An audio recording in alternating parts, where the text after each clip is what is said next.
What's up, everybody? This is the first day of my blog. Shit. I've been saying I was going to do one for a long time, but I'm busy. I mean, got a lot of stuff going on. But I'm about to try to shoot. Not try. Take that back. Going to shoot this documentary about the juveniles doing life, in Pennsylvania. Because a lot of people don't know, even people that's living in Pennsylvania and Philadelphia, of course, that we had the most people serving juvenile life sentences than anywhere in the world. I mean, if I'm not mistaken, I think it's about 500 of them. It's only about 2,000 people in the whole United States serving life as juveniles. Pennsylvania got like 500, 450 of them. I mean, it's ridiculous. I'm talking about people that have been in jail 40, 50 years. I think it's 15.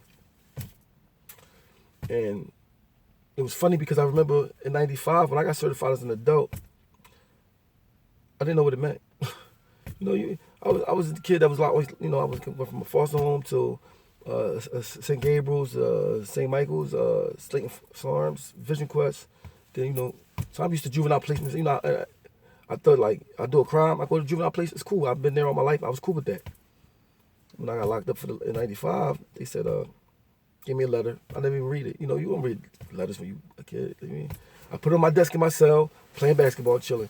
So one day they come pick me up and they take me down to a court. I said, I don't have court today. They said, you got a certification hearing. I said, what's that? Because I still didn't really understand what it was. So I go down there, there's a white judge sitting there, of course. He said, well, we see since you've been on a run from DHS, Department of Human Services, you've been doing robberies, chain of robberies. You went up this place for a robbery, you went up that place for a robbery. We certify you as an adult. I said, well, I still didn't really know exactly what the repercussions of what that meant. So they take me to, I think, in fact, I was in the hearing was at the roundhouse because they took me from talking to the judge to another room, fingerprinted me again, gave me a PP number, took my juvenile placement clothes and gave me the blues that the people in the county wear.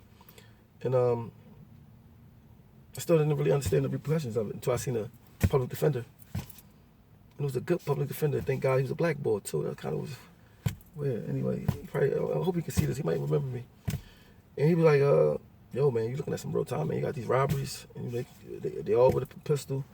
It's a mandatory 5 to 10 for each one. And looking at some time, man. I'm talking about some time, more than 20 years, man. Like, so that's when it hit me, like, oh shit, I fucked up. Cause see, I can understand 20 years now because I've lived 20 years. I know what 20 years, how long it is. When you're 16, you can't even fathom 20 years. You don't even know how long 20 years is. You had nothing to gauge it against. So these offered me deals, I kept turning them down, which I probably wouldn't have did now. But young, me turning them down was a blessing in disguise because I ended up beating it. But I didn't know I was gonna beat it. I was fucking just dead. If you probably would have offered me 5 years, I probably would have turned it down. That shit sounded too long. Like if I was used to doing 2 years and 3 years tops. Like I'm saying. So anyway, after they fingerprinted me, gave me my PP number, they took me to the study center, which is not there no more. It had 2 blocks, 5A and 5B, for juveniles that's certified as an adults. It's like 124 of us, if I'm not mistaken.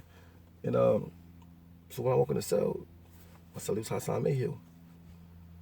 He was 14 at the time, I think. Maybe about to turn 15, 14. Sure, I think 99% sure he was 14. Matter of fact, he was 15. He got locked up when he was 14. He was 15 in 95. He got locked up in 94 when he was 14. He was 15. Yep, he turned 15. So, he'd been in there for a while. When I got there, wow, he was in there for a while. And I was kind of more advanced than him because I had been to a lot of placements. I've been with, I think, one girl before. Like, I had a little girlfriend. I ain't gonna say that name. But I had pussy before. You know what I'm saying? He didn't. And you gotta remember, we study center security, being as though it's a juvenile facility. We can't come out because we considered adults now. So we locked in 23 hours and plus a day. We come out 20 minutes in the morning, 20 minutes at night. And every other cell had a bathroom. So if you didn't have a bathroom, you get bathroom runs sometimes. Hassan didn't have a bathroom in our cell. So we was in there for about 4 months. Peeing and shit, like, shit like that. He told me about his life. And I was like, damn, I had a fucked up life too, but I always was lucky. I always was blessed. I always was, I took money, but I never got caught red-handed. I just was blessed. I was had. Besides, my beginning, since age 12, about 12, I was getting it. I always ran into some bread. Like, I mean, his life was always different. I'm like, damn. So maybe you just want to adopt him. Like, you know what I'm saying? I got that big brother syndrome anyway. You know what I'm saying? So she said his mom was smoking crack, and that she had like these guys selling crack out their house in West Philly. So, you know, they end up basically, she started owing them so much money that that they just basically took the house over. You know what I mean? So they wasn't even hustling no more. They just was living in the house. You know what I'm saying? So I was probably like 12, 13 at the time when this all happened. And they started going out doing robberies. I mean, robbing Wawas and all that shit like that. Now you gotta understand, robberies are robberies, wrong. We all know that. I know that. When you talking about a 14-year-old kid, how much time do he do for robberies? Definitely shouldn't do 5 years. If you give a 14-year-old 3 years, he's like, oh, I ain't doing that shit no more. You know what I'm saying? But anyway, one particular night they went out and robbed somebody, and the guy got killed. My son was with him. So he got life for conspiracy. But the whole time he's telling me this, me being a kid, myself, 16, I didn't know nothing about the law. Know nothing about society, really. I just knew that when something wasn't fair and something was fair. So I said, man, there's no way they can give you a life, dog. You 14, I'm 15, I'm 16. They can't give us no life, man. I mean, they did, man. And the way the system worked was, it was 124 of us, I think. And whoever was the oldest, when somebody new went to the county jail. So we all knew each other's birthdays. So, you know, my birthday August 2nd. I'm like, first thing we asked somebody when they come, how old is you? When your birthday? Niggas like, what the fuck? So I knew when somebody come, I'm leaving. So the day that I was next to leave, I seen a van pull in. And I said, damn, how's I'm out, man? I hope I don't see you come up the creek, because I know if he come up the house correction. He was so young, he was so much people was older than him. I knew if he came up the house correction, I mean he lost. So fast forward about 9 months, 10 months later, he came up the house correction. So now I seen him walk past, because what they do is, mind you, it's a 15-year-old kid. They bring you to the county jail, they put you in a hole. To think about the life sentence that you just got.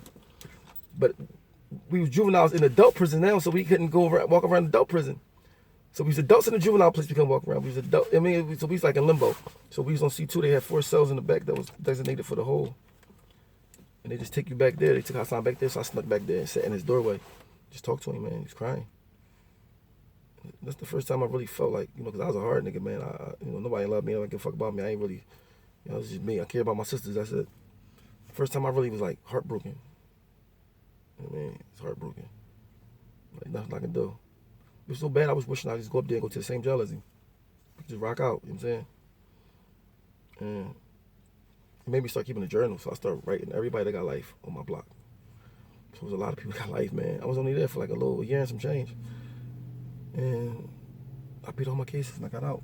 When I got out, I was expecting to see some type of uproar about it. Like, I mean, I'm a kid, I don't know nothing. I'm really naive about a lot of stuff. But in that time I did that, I started writing rap serious. I started reading about slavery a lot and started understanding how things was, you know what I'm saying? But I didn't have no life experience like that. But I came out, nobody was talking about, like, oh shit, like, damn, it was just something I carried with me, like, damn, bitches can get kids' life, nobody don't give a fuck. But now, you know, fast forward 20 some years, people starting to talk about it a little more. Internet out, things like that. I mean, so Hassan's still been in jail, man. He been in jail since 1994. 22 years. Probably like 37 years old. That's the top. He was 36 or 37. Been in jail 22 years straight. No matter what they say he could have possibly done, he did enough time for it. So, my first documentary, I'm gonna take the 3 of the, like, I think I got 2 stories, Miami, Hollywood, and Hassan. Find a 3rd story. And, you know, talk to their families and say how it affect their families, how it affect, you know what I'm saying, society as a whole. And if we say a kid can't vote, kid can't smoke, why can't the kid do adult time?